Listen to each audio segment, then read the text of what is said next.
YouTube, what is going on? My name is Sweat if you guys are new, and welcome back to another Apex Legends video.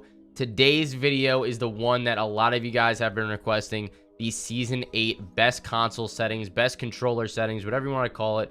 You can use these on controller, and this will definitely make you a better player. And you know what? Since I do a bunch of these settings videos, and since my settings don't really change too much from season to season, what I'm going to do in this video is I'm going to give you a couple different like sensitivities, response curves, things that I've dabbled around with in the past that I know work very well, and I know they're proven to work really, really well over a large player base, okay? Because a lot of you have seen my past settings videos. A lot of you have said that they've helped you in one way or another. So what I want to do is bring you all the best settings in one video for Season 8, because I know the settings are going to be pretty similar to last season. But before we get into the settings, I want you guys to comment why exactly you're looking up this video, why you're wandering on this side of YouTube towards the Apex Legends best settings. Are you struggling with your aim, your movement?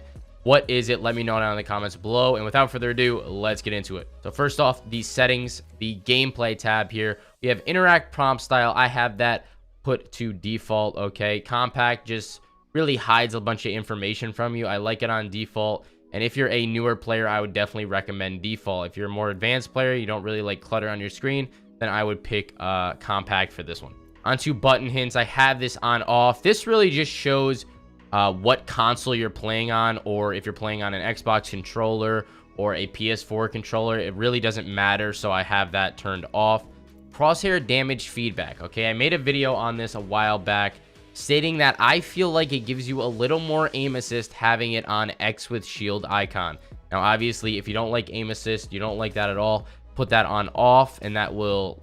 I'll give you a little sneak peek. There's no X in the middle of your screen when you're shooting the enemies, when you have it on off. Watch when I turn it on. You see that X in the middle of my screen when I'm shooting this guy? That's what that does.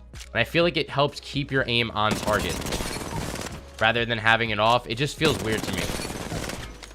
So on to the damage numbers. I did a video on this, having this set to off. The reason that I do not prefer having this off, okay, is pretty simple. Let's say I shoot a guy once for 11 damage. Okay, you know exactly how much damage you're doing right there. If I turn this off, no clue.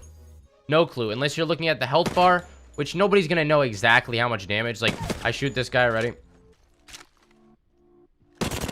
Precisely 63 off shield. Like, you're not gonna be able to call out to your teammates what damage you're doing. Instead, I did 77, 22, 11, 22 on the guy in mid. You know what I mean? You need to be able to call out specific numbers to your teammates.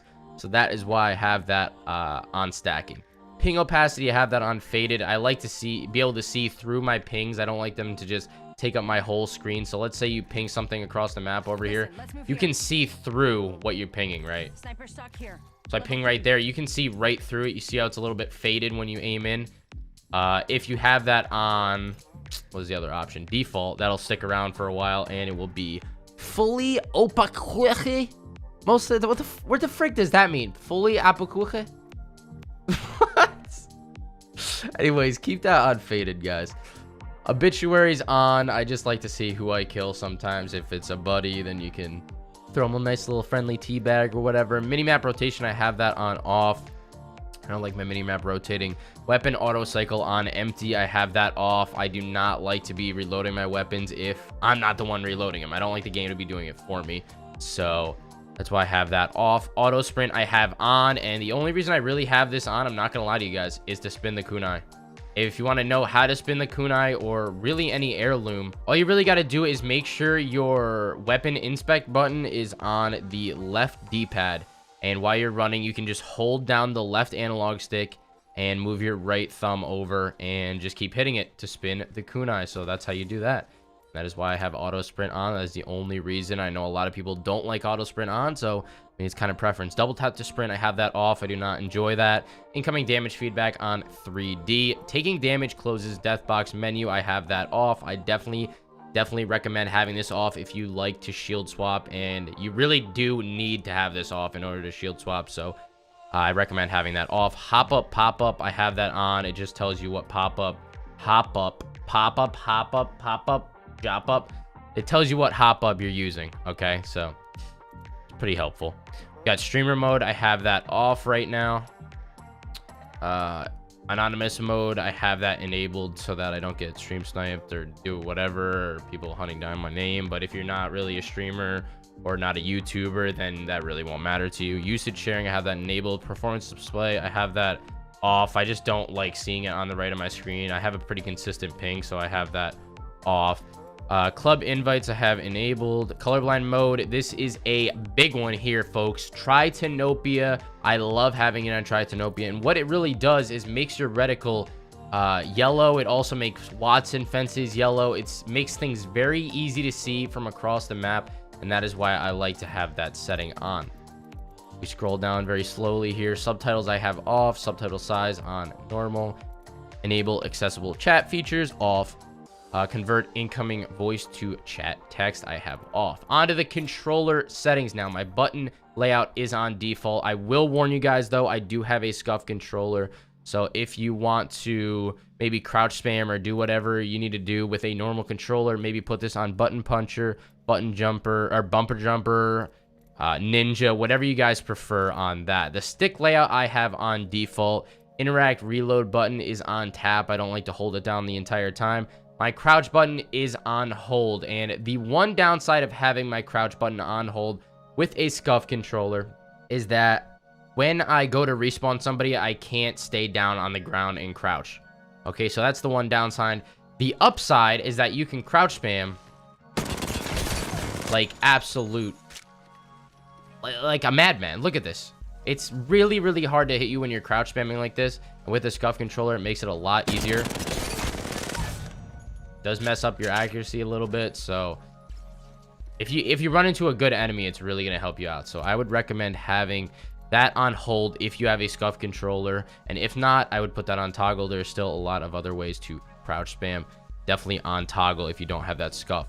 Aim button, I have this on hold. I don't like it on toggle. Trigger dead zones, make sure you have this on none. It is very important to get your bullets out of your weapon as fast as possible, and the second you hit your trigger, that is going to activate. It's going to shoot your weapon. Menu cursor speed, I have this about 1/4 of the way up. I just prefer it. It's a very comfortable setting in my for my playstyle, and I'm just used to it. So moving on to look sensitivity here, I'm not going to give you one sensitivity, not two, not three, but 4 sensitivities. Okay, the look sensitivity and the ADS, 4 combinations that I know work well because I've used each and every one of these in the past seasons. Okay, number 1 is going to be 5-3, number 2 6-3, number 3 5-4, and number 4 is going to be 6-4. Okay, so we got 5-3, 5-4, 6-3, and 6-4. Try all of those out. One of them is guaranteed going to work for you guys. And those are also, I believe, the most popular controller settings, if I'm not mistaken. If you bump that shit up all the way to 5, pardon my language, the look sensitivity all the way to 5, you're going to have a hard time aiming down sights from deep, from far away. The farther the enemies are away from you, the lower you have the sensitivity, it's going to be easier to shoot them. And I'm not saying put this on 1 or 2. Okay, do not put it lower than 3. 3 is the lowest you should go, because up close you at least want to have it on 3 so you can track enemies. Per optic settings, I have it on obviously the 5-3 up top. I have these on. I have it on number 1 times optic iron sights, 3, 2 times 4, 3 times 4, 4 times 4, 6 times 5, 8 times 5, and 10 times I have on 5.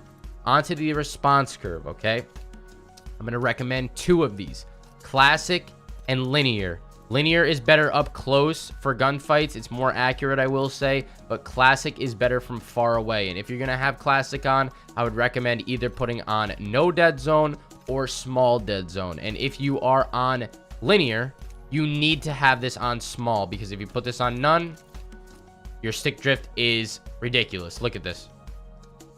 I'm not even touching anything. Look at how bad that stick drift is. You do not want the stick drift to be that bad, so you put that on small, and look, doesn't move at all.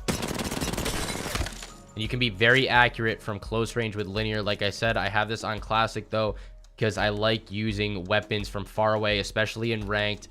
You need to have a weapon from far away and close range to narrow the gap. So that is why I have my settings the way they are right now. Movement dead zone, I would recommend having that on small unless you have a terrible controller. Have that on small. Inverted look off, vibration off. That is a no-go for me, and advanced look controls are going to be off this season.